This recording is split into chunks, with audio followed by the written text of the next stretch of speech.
koncept je samozřejmě super, jak pro jezdce, tak i pro lidi, kteří se přijdou jenom podívat. Je to session, lidi si jezdějí podle sebe, jak chtějí, dělají prostě to, co je baví. Ten koncept je vlastně vůbec to nejlepší, co můžeš udělat pro snowboardisty a pro lidi, aby si dobře zajezdili.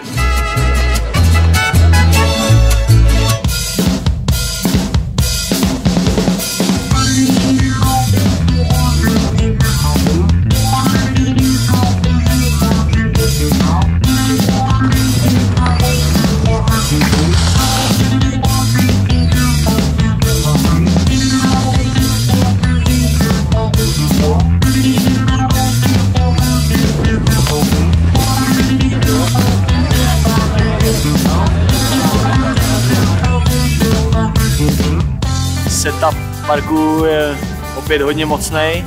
Je tady pár změn, ve velké lajně je jenom jeden velký macek a zápětí corner. Ne jako to bývávalo, že byly 2 skoky a corner a místo toho se udělají 2 menší skoky, což je dobře pro širokou veřejnost, která si pak může zaskákat a mají to snazší, jednodušší, menší skoky, menší éry a myslím, že i při letošním počasí se to hodilo víc, protože trochu víc foukalo a mohlo se skákat. Tak park je obecně na Spring Session vždycky unikátní. Určitě je to největší snowpark v Čechách. Je to snowpark, který je postavený pro všechny.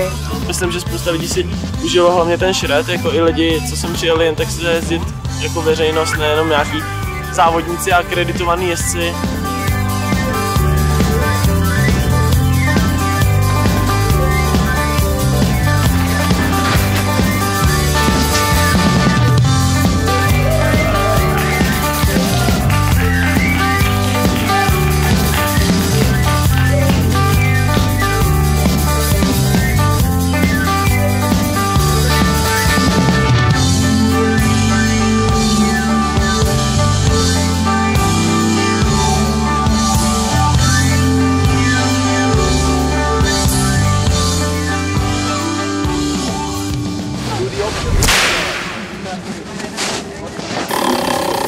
Yeah, I like the Wheel of Fortune. I think it's a fresh competition, not like the usual drop in, have your line and that's it.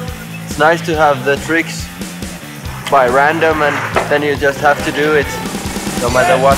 Running away, nowhere to hide. There is no way I will give up. Searching for poison to end my life. Electric shock falling on down.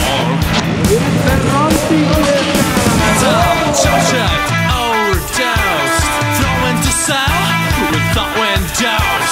Stress, hunger, insanity. Nobody knows.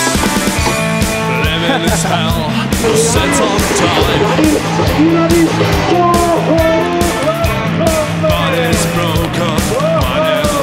It was just a good day for me and it was also I had really good feeling about the competition with my friends and with everything. It was just nice to ride.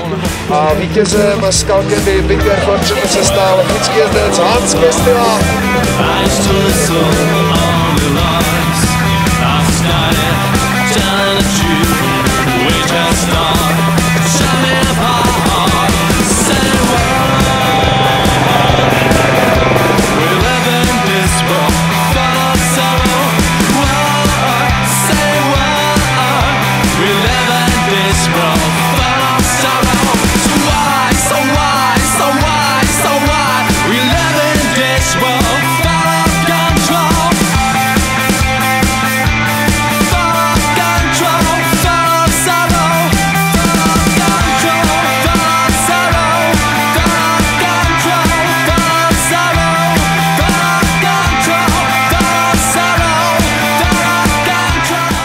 Bavil mě ten kicker, jako, fakt super postavený.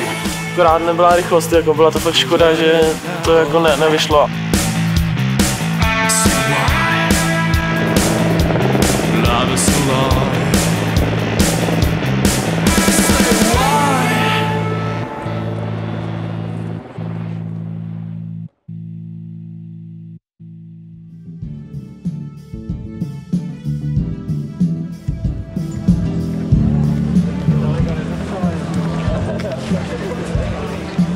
Z party programu mě bavil Red Bull Ibex.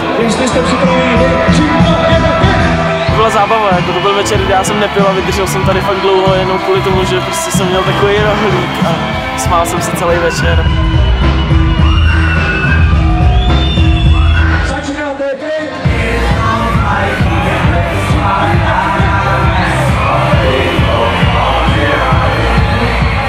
Že byl večerní program asi úplně nejlepší, co kdy byl PSA Monkey Business, parádní sestava, natřískaný partystán a bylo to super, užili jsme si to stejně tak jako ježdění tady.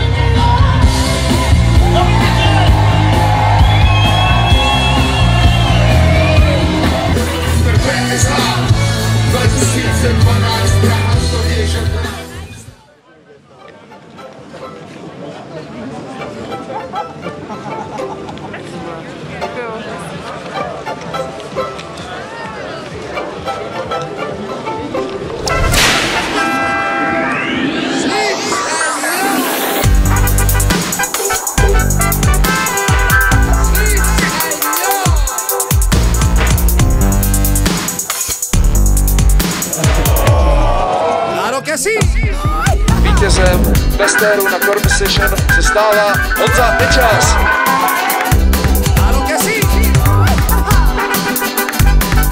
Bestrik z dnešní Corner Session Honza Zajíc.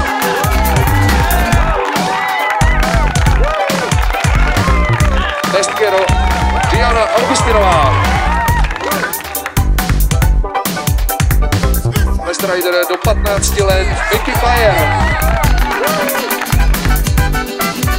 Z kategorie dospělých a Best Rider začneme třetím místem Roman Dlouhý.